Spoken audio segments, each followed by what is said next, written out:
ఉద్యోగాలు ఫస్ట్. ఏదొచ్చినా కూడా మీ జిల్లాల్లో ఎంతమందికి మీరు ఉద్యోగాలు ప్రొవైడ్ చేశారనేది ఇంపార్టెంట్. ఆ జాబ్స్ కోసం మీ పోర్టల్లో ఏదైతే ఉందో, ఒకటి ఇండస్ట్రియల్ ప్రమోషన్, రెండు వన్ ఫ్యామిలీ వన్ ఆంటర్ప్రెన్యూర్. ఈ కాన్సెప్ట్స్ అన్ని తీసుకొని we're going to establish time to time next meeting onwards ఎంతమందికి ఉద్యోగాలు వచ్చాయో ఆ ఎంప్లాయ్మెంట్ ఇందులో పెడతారు. మీరు ఏ జిల్లాకి ఎంతమందికి క్రియేట్ చేశారు 20 lakh జాబ్స్ కింద. ఇక్కడికి వచ్చినప్పుడు మీరు ఇంకా సీరియస్గా లేదా దానికి లాస్ట్ కృష్ణా డిస్ట్రిక్ట్ ఒకటి 5 మీటింగ్లు పెట్టారు. ఎన్టీఆర్, విజయనగరం, పార్వతీపురం, ఈస్ట్ గోదావరి, నంద్యాల, శ్రీకాకుళం, కోనసీమ, అన్నమయ్య ఒకటోటి పెట్టారు. చిత్తూరు ఏఎస్ఆర్ అయితే మీటింగ్లు పెట్టలేదు. Be clear. మీటింగ్లు పెట్టకపోతే ఏదైతే ఈ డిఐపిసి ఈ మీటింగ్లు పెట్టి ఎప్పటికప్పుడు క్లియర్ చేయకపోతే మీకు ఆ ప్రాబ్లం వస్తుంది. మీరు చేయడం ఎంత ముఖ్యమో దాన్ని ప్రాపర్గా చేయడం కూడా చాలా అవసరం. అదే మరి all government of India programmes, state government programmes, policies అన్నీ కూడా ట్రూ స్పిరిట్తో మీరు అర్థం చేసుకోవాలి. విశ్వకర్మ కానీ లేకపోతే లక్పత్ దీది కానీ వేరియస్ కార్యక్రమాలు ఉన్నాయి. ఈవెన్ ప్రోడక్ట్ క్లస్టర్స్ కానీ ఇవన్నీ ఉన్న వైబిలిటీ గ్యాప్ ఫండింగ్ అవన్నీ కూడా మీరు తీసుకురావాలి. దాని మీద ఎప్పటికప్పుడు మీకు కూడా ఇన్ఫర్మేషన్ ఇమ్మంటాం, అది కూడా వర్కౌట్ చేస్తారు. ఇంకొక పక్కన మీరు చూస్తే ఇక్కడికి వచ్చినప్పుడు 175 కాన్స్టిట్యున్సీలో 175 పార్క్స్ అన్నాం. మీరు ఇంకా ఎక్కువ పెడతానంటే మాకు అబ్జెక్షన్ లేదు. ఇక్కడ అన్నిట్లో కూడా farmers as partners, this is important. రేపు ఒక సిటీ వస్తుంది, స్టీల్ సిటీ, మెటల్. అక్కడ ఫార్మర్స్ అందరిని ఇన్వాల్వ్ చేసి వాళ్ళకు ఆ బెనిఫిట్ రావాలి.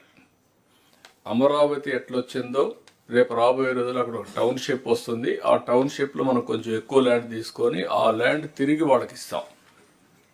ఆ పర్పస్కి ఎంతైతే అవసరం ఉందో అది ఇచ్చిన తర్వాత మిగిలింది ఇస్తాం. సో దట్ ఎవరైతే సాక్రిఫైస్ చేస్తారో వాళ్ళకి బెనిఫిట్ రావాలి. That is the concept we are working. ఇదర్ రేపు స్టీల్ ప్లాంట్ వచ్చిన రామాయపట్నంలో ఆయిల్ రిఫైనరీ వచ్చే అవకాశం ఉంది. మనం బీపీసీఎల్ అక్కడ వచ్చిన ఎక్కడ everywhere this is the concept. Land కూడా ఫార్మర్సే ముందుకు వచ్చి మేము 100 ఎకరాలు ఇస్తాం, మేము వేసుకుంటామంటే will extend all the facilities. లేదు మేము చేయలేము, 100 ఎకరాలు ఇస్తాం, somebody is doing outsourcing job just like real estate, వాళ్ళు షేరింగ్ చేసుకుంటారు. అల్టిమేట్గా farmers will be the beneficiaries. ఏదైతే పార్ట్నర్స్ ఇన్ ప్రోగ్రెస్ అమరావతి రాజధానిలో ఎట్టయితే చేశారో that is where we are talking about P4. దాన్ని మీరు కంటిన్యూగా చేయగలిగితే వాళ్ళే కూడా కొంతమంది ముందుకు వచ్చి చిన్న చిన్న ఇండస్ట్రీస్ పెట్టుకొని మిగిలింది కూడా అమ్ముతామంటే మనకేం అబ్జెక్షన్ లేదు. ఆ కాన్సెప్ట్ తీసుకొని మీరు వర్కౌట్ చేయాలి. ఇప్పటికి వర్క్ కూడా ఇంకా స్టార్ట్ కాలేదు. ఇమ్మీడియట్గా you have to start the work. నాకు పెద్ద ఎత్తున అగ్రికల్చర్, హార్టికల్చర్, అక్వాకల్చర్, మీరు హ్యాండీక్రాఫ్ట్స్ ఇవన్నీ కూడా నెక్స్ట్ లెవెల్కి తీసుకెళ్ళాలి. వన్స్ మీరు స్ట్రక్చర్ చేయగలిగితే ఎంఎస్ఎంఈ కింద ఆటోమేటిక్గా డిపార్ట్మెంట్కి వస్తారు, హ్యాండ్ హోల్డింగ్ వస్తుంది, ప్రొఫెషనలిజం ఇస్తాం, టెక్నాలజీ కానీ లేకపోతే ఏమేమి కావాలన్న వాళ్ళకందరికి కూడా గైడ్ చేసే పరిస్థితి వస్తుంది. ఇది మీ ఫస్ట్ ఆఫ్ ఆల్ మీకు ఓరియంటేషన్ కలెక్టర్స్ కూడా మారితే తప్ప ఇది సాధ్యం కాదు. ఇది బిగినింగ్. ఇప్పుడు ఇంతమంది చెప్పినట్టు అరౌండ్ 30 lakh ఎంఎస్ఎంఈలు ఉన్నాయి. అందులో కూడా కొన్ని బాగా లేవు. అందుకే ఫస్ట్ ఎన్యూమరేట్ చేయమన్నాం. ఇంకా 16 లక్షలు ఎన్యూమరేట్ చేయాలి. ఆ 16 లక్షలు ఎన్యూమరేట్ చేసిన తర్వాత క్లాసిఫికేషన్ తీసుకుంటాం. స్టాండర్డైజేషన్ ప్రకారం ఒక 500-1000 ఉంటాయి క్లాసిఫికేషన్స్, ఏ ఇండస్ట్రీ ఏంటని. అవన్నీ తీసుకొని సిమిలర్ ఇండస్ట్రీస్ని గ్రూపింగ్ చేసి how to go for product perfection. ఒకరు తయారు చేసేది ఇంకొక కంపెనీకి రా మెటీరియల్ అవుతుంది. అట్లా ఎక్కడికక్కడ ఇంటిగ్రేట్ చేసి టెక్నాలజీ తీసుకొచ్చి అవసరమైతే గవర్నమెంట్ కూడా వాళ్ళకు హెల్ప్ చేసి how to make it more I can say even marketing, everything. ఆ ప్రెసిషన్, పర్ఫెక్షన్, లాస్ట్ మైల్లో ఏ విధంగా ఇంటిగ్రేట్ చేయాలని చేసి మనం లాజికల్గా తీసుకుపోవాల్సిన అవసరం ఉంది. అన్ని డిపార్ట్మెంట్ వచ్చిన తర్వాత మళ్ళీ ఒకసారి డిస్కస్ చేసుకుందాం ఏదైతే ఇంకా మిగిలిన ఎంప్లాయ్మెంట్ జనరేషన్ ఉన్నాయి. Meanwhile will have a tea break 11:50. Sir, one request, sir. Please. వాళ్ళకు ఆ బెనిఫిట్ రావాలి. అమరావతి ఎట్లొచ్చిందో రేపు రాబోయే రోజుల్లో అక్కడ ఒక టౌన్షిప్ వస్తుంది. ఆ టౌన్షిప్లో మనం కొంచెం ఎక్కువ ల్యాండ్ తీసుకొని ఆ ల్యాండ్ తిరిగి వాళ్ళకి ఇస్తాం. ఆ పర్పస్కి ఎంత అయితే అవసరం ఉందో అది ఇచ్చిన తర్వాత మిగిలింది ఇస్తాం. సో దట్ ఎవరైతే సాక్రిఫైస్ చేస్తారో వాళ్ళకి బెనిఫిట్ రావాలి. That Drive. Okay, will meet 11:50, 12:50.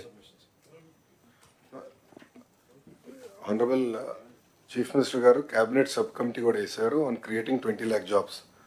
నేను పారిశ్రామికవేత్తలందరం కలిసేటప్పుడు వాళ్ళు ఒకటే కోరుతున్నారు, అన్ని